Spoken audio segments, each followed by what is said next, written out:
কম খরচে বিস্কিট বানাতে চাইলে এই রেসিপিটা দেখতে পারেন। আজকে চলুন চুলায় এই বেকারি স্টাইলে বিস্কিটটা তৈরি করি, যেটা কিনা একদম বেকারির মতো হয়েছে। তো বিস্কিটটা বানানোর জন্য প্রথমেই হচ্ছে একটা স্ট্রেনারে 1 কাপ ময়দা নিয়ে নিয়েছি, আর ময়দার সাথে 1 চামচের মতো বেকিং পাউডার দিয়ে দিচ্ছি। হাফ চামচ দিয়ে দিচ্ছি এলাচ গুঁড়া, যাতে বিস্কিটটাতে খুব সুন্দর একটা ফ্লেভার আসে। তবে এটা অপশনাল, চাইলে বাদ দিয়ে দিতে পারবেন। আর বেকিং পাউডারটা না থাকলে বেকিং সোডা দিতে চাইলে 1/4 চা চামচ দিলেই হয়ে যাবে। আর বেকিং সোডাটা দিতে চাইলে 1/4 চা চামচ দিলেই হয়ে যাবে। ময়দাগুলোকে হচ্ছে খুব ভালো করে চেলে নিয়েছি, যাতে করে ময়দার সাথে কোনো লাম্পস না থাকে। এরপর হচ্ছে ময়দার সাথে 2 টেবিল চামচ পাউডার মিল্ক দিয়ে দিচ্ছি। হাফ কাপ দিয়ে দিচ্ছি পাউডার সুগার, যাতে করে চিনিটা খুব তাড়াতাড়ি মিশে যায়। আর চিনিটাকে ব্লেন্ডারে ব্লেন্ড করে নিয়েছিলাম। শুকনো উপকরণগুলোকে একসাথে একটু মিশিয়ে নিয়েছি। তারপর এখানে হাফ কাপ রান্নার তেল দিয়ে দিয়েছি, আর 1 টেবিল চামচ ঘি দিয়ে দিচ্ছি।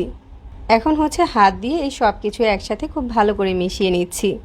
এখানে যে পরিমাণ শুকনো উপকরণ নিয়েছি তার সাথে হাফ কাপ তেল মিশিয়ে গোলাটা মাখালেই একটা ঠিকঠাক বিস্কিটের গোলা পেয়ে যাবেন।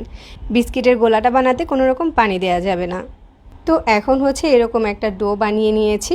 বিস্কিট তৈরির জন্য এই ডোটা একদম ঠিকঠাক আছে। এরপর হচ্ছে এখান থেকে পরিমাণ মতো ডো নিয়ে হাত দিয়ে ঘুরিয়ে ঘুরিয়ে তারপর হচ্ছে হাতের তালুতে চাপ দিয়ে একটা বিস্কিটের মতো করে বানিয়ে নিচ্ছি। বিস্কিটটা আপনি যে কোনো শেপের বানাতে পারেন। আর আজকের বিস্কিটগুলো আমি এভাবেই বানিয়ে নিয়েছি।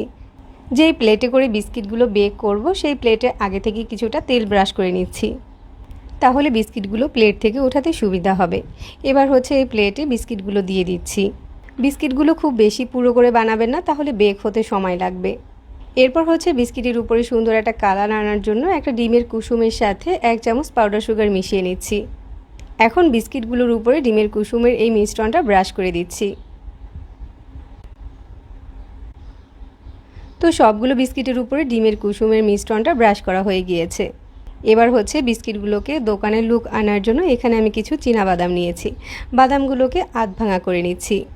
চীনাবাদামগুলোকে বিস্কিটের উপরে দিয়ে দিচ্ছি আর হালকা হাত দিয়ে একটু চেপে দিচ্ছি।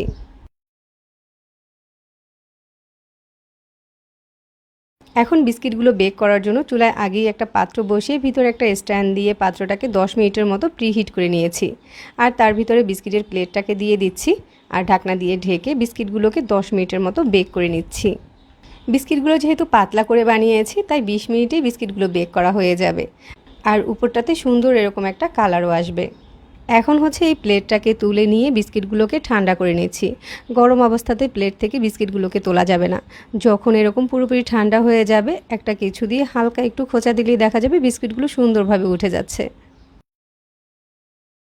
এভাবে বাসায় কম খরচে নিজের হাতে বিস্কিট বানিয়ে যে কোনো কাচের জারে ভরে বিস্কিটগুলোকে 1.5 থেকে 2 মাসের মতো সংরক্ষণ করতে পারবেন। আর এই বিস্কিটগুলো চা দিয়ে খেতে সব থেকে বেশি ভালো লাগে। খুবই সহজে আর অল্প সময়ে এরকমভাবে বিস্কিট বানিয়ে নিয়েছি। সহজে নতুন সব রেসিপি পেতে আমাদের পেজ ফলো করবেন আর চ্যানেল সাবস্ক্রাইব করবেন। সবাই অনেক বেশি ভালো থাকবেন। আল্লাহ হাফেজ।